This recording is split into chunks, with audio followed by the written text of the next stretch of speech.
Hi friends, Israel and America ఎందుకు Iran మీద యుద్ధం చేస్తున్నాయో తెలుసా? అమెరికా ఇజ్రాయెల్ ప్రపంచానికి ఇరాన్ న్యూక్లియర్ బాంబ్ చేస్తుంది, అందుకే అటాక్ చేస్తున్నామని చెప్తున్నారు. కానీ అసలు నిజం ఏంటో తెలుసా?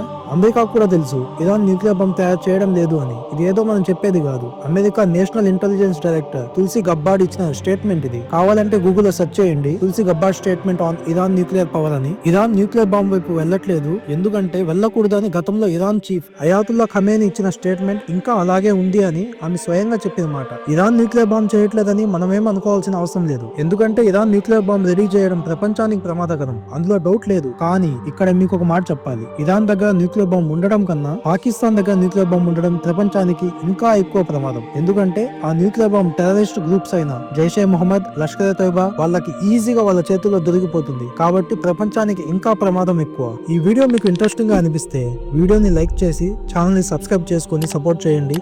ఇంకా మంచి వీడియోస్ మీ ముందు తీసుకొస్తాను. యాక్చువల్ గా చూసుకుంటే న్యూక్లియర్ బాంబ్ ఎక్కడున్న ప్రమాదమే, ఇరాన్ లో ఉన్న ప్రమాదమే, ఎవరి దగ్గర ఉన్న ప్రమాదమే. ఎందుకంటే ఇరాన్ లో మతంతో నడిచే గవర్నమెంట్ ఉంది, ఇరాన్ లో డెమోక్రసీ కూడా లేదు. ఇదంతా ఎందుకు చెప్తున్నా అంటే ప్రపంచంలో ఎవరికి లేని మోస్ట్ పవర్ఫుల్ ఇంటెలిజెన్స్ అమెరికాకి ఉంది. అలాంటి అమెరికా ఇంటెలిజెన్స్ చీఫ్ చెప్పిన తర్వాత కూడా అమెరికా ఇరాన్ మీద అటాక్ చేయడం ఏంటో ఎవరికి అర్థం కావట్లేదు. అమెరికా ప్రెసిడెంట్ ఏమో తుల్సి గబ్బార్డ్ ఈ స్టేట్మెంట్ ఇచ్చాక కూడా ఐ డోంట్ కేర్ అంటున్నాడు. తుల్సి గబ్బార్డ్ ఆమె ఈ స్టేట్మెంట్ మార్చ్ లో ఇచ్చారు, ఇప్పుడు జూన్.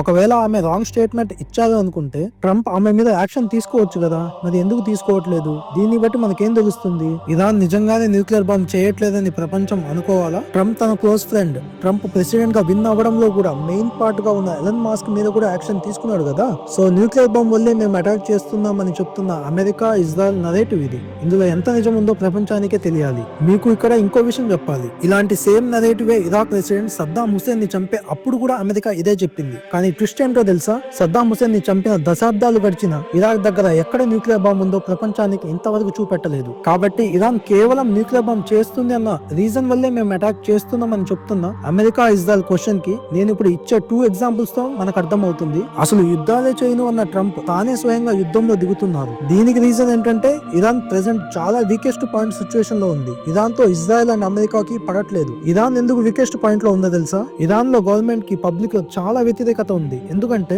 ఫస్ట్ రీజన్ మనం కూడా చూసాం, ఒక అమ్మాయి హిజాబ్ సరిగ్గా ధరించలేదు అని అమ్మాయిని పోలీస్ కస్టడీలో పెట్టి చంపేశారు. ఈ ఇష్యూ ఇరాన్ మొత్తం పబ్లిక్ రోడ్ల మీదకి వచ్చి ప్రొటెస్ట్ చేశారు. దీని వల్ల ఇరాన్ చాలా అన్పాపులర్ స్టేజ్ లోకి వెళ్ళిపోయింది. సెకండ్ రీజన్, అమెరికా విధించిన కండిషన్స్ వల్ల. మెయిన్ గా 2018 లో ఇరాన్ తో అమెరికా సైన్ చేసుకున్న న్యూక్లియర్ డీల్ నుంచి ట్రంప్ విత్డ్రా అయిన తర్వాత ట్రంప్ ఇరాన్ మీద పెద్ద ఎత్తున కండిషన్స్ వేశారు. దాని నెక్స్ట్ గవర్నమెంట్ అయిన బైడెన్ కూడా కంటిన్యూ చేశారు. ఈ కండిషన్స్ వల్ల ఇరాన్ ఎకానమీ చాలా భయంకరంగా దెబ్బతినింది. ఇరాన్ చివరికి వాళ్ళ క్రూడ్ ఆయిల్ కూడా ఎక్స్పోర్ట్ చేసుకోలేకపోతుంది. ఎగ్జాంపుల్ గా ఈ కండిషన్స్ కి ముందు ఇండియా ఇంపోర్ట్ చేసుకునే క్రూడ్ ఆయిల్ లో 10% ఇరాన్ నుంచి చేసుకునేది. ప్రెసెంట్ అది 0కి పడిపోయింది. కాబట్టి ఇరాన్ ఎకానమీ పరంగా బాగా దెబ్బతినింది. ఎక్కువ కాలం యుద్ధం నడపలేని సిచ్యువేషన్ లో ఉంది. థర్డ్ రీజన్, ఇరాన్ కి ఉన్న యాక్సెస్ ఆఫ్ రెసిస్టెన్స్.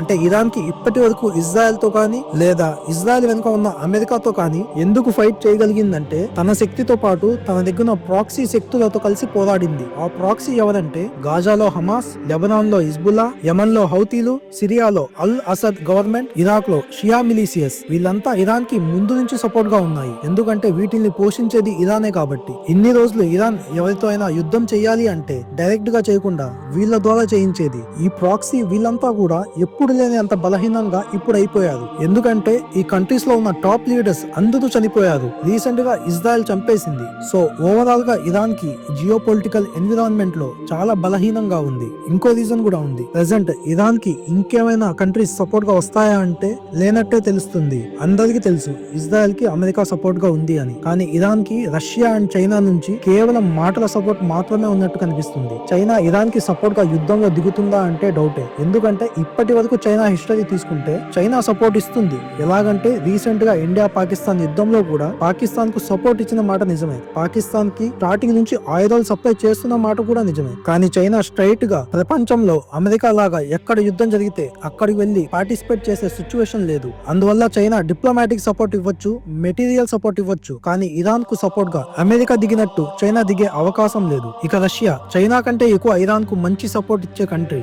రష్యాకు ఇరాన్ కి మిలిటరీ పార్ట్నర్షిప్ అగ్రిమెంట్ కూడా ఉంది, కానీ అందులో మ్యూచువల్ డిఫెన్స్ అన్న అంశం లేదు. మిలిటరీ పార్ట్నర్షిప్ అంటే ఆయుధాలు సప్లై చేయడం వరకే ఉంటుంది. మ్యూచువల్ డిఫెన్స్ ఎగ్జాంపుల్ గా చెప్పాలంటే ఇప్పుడు నాటోలో మ్యూచువల్ డిఫెన్స్ అని ఉంటుంది. ఎలా అంటే నాటో గ్రూప్ లో ఉన్న దేశం మీద ఏ దేశమైనా యుద్ధానికి వస్తే నాటోలో ఉన్న దేశాలు వాళ్ళ మీద యుద్ధం చేసినట్లు భావించి యుద్ధం చేయాలి. అలాంటి అగ్రిమెంట్ రష్యా ఇరాన్ కి మధ్యలో లేదు, కాబట్టి రష్యా ఇరాన్ కి సపోర్ట్ గా యుద్ధం చేయదు. ఆల్రెడీ ఇరాన్ దగ్గర రష్యా వెపన్స్ ఉన్నాయి, కానీ ప్రెసెంట్ రష్యా ఉన్న సిచ్యువేషన్ లో వెపన్స్ ఇచ్చే సిచ్యువేషన్ కూడా లేదు. ఎందుకంటే ఆల్రెడీ రష్యా యుక్రెయిన్ తో పీక్ దాకా యుద్ధంలో దిగిపోయి ఉంది. ఇలా చాలా రీజన్స్ ఇరాన్ కి ఆపోజిట్ గా ఉన్నాయి. కాబట్టి present Iran situation economically, politically, geopolitically అన్నిట్లో ఇరాన్ చాలా వీక్ గా ఉంది. అందుకే ఇదే రైట్ టైం అని ఇజ్రాయెల్, అమెరికా ఇద్దరు కలిసి ఇరాన్ మీద యుద్ధం చేస్తున్నాయి. 2 days బ్యాక్ అమెరికా వాళ్ళ దగ్గర ఉన్న B2 బాంబర్ తో న్యూక్లియర్ రిసోర్స్ మీద అటాక్ చేశాయి. దానికి ఆన్సర్ గా ఇరాన్ ఖతార్ లో ఉన్న అమెరికా మిలిటరీ రిసోర్స్ మీద అటాక్ చేసింది. అందరూ ఇంకా పెద్ద యుద్ధం జరుగుతుంది అనుకున్నారు, కానీ అందరినీ షాక్ ఇస్తూ